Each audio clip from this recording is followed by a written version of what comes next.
Hey guys, so I am going to demonstrate how to make some non-traditional textures and then begin to use edging to carve away light value and simultaneously use edging to build darker value and incorporate final textural layers with non-traditional texture and some pencil use to create more three-dimensional topical detail in the foreground. Okay, so let me just start by introducing the materials. I have a giant graphite stick over here, a range of graphite pencils. I have my loose powder off to the side here so I won't spill it. I've got some clean and dirty cotton, my kneaded gum eraser, and my hard eraser. I could use more materials than this, less materials than this. This is the range I want. Large mark, small mark, loose and tight, loose and not as permanent as my fingers, okay? So here's my little piece of paper. First thing I'm gonna do is I'm going to get some very controlled graphite powder onto my hand. Remember, I'm gonna rub it in kind of like lotion because I need it to bind to my hand oils. So I'm just gonna begin by touching my paper. I'm gonna go ahead and get my other hand going as well. I'm gonna start just playing with the sensation of touch to make a textural ground.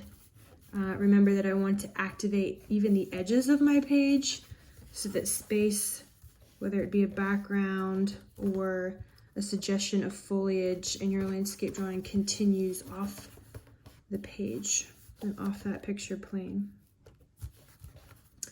Okay, so I've gotten this nice range of marks.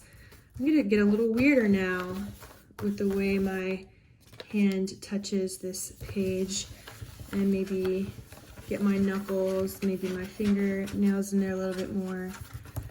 And I'm starting to build a range of value and a mood and a sense of movement, rhythm, and moments are going to now inherently interconnect.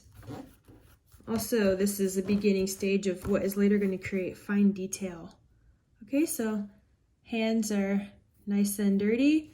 I can wipe those off and start to maybe add some graphite to this piece of paper towel when I take some of that material off. I'm gonna just go ahead and use this dirty paper towel now to maybe blend some areas and soften some of that texture. Add that smoky quality, a softness, more of that tonal base. Okay, I'm gonna go ahead and try my cotton. I might do something similar.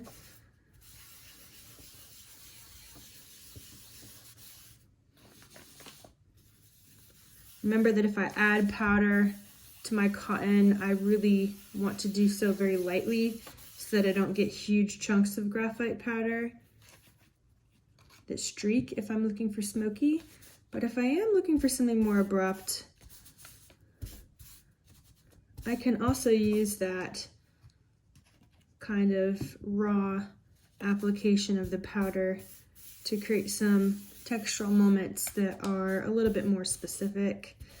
If you want to get weird and playful.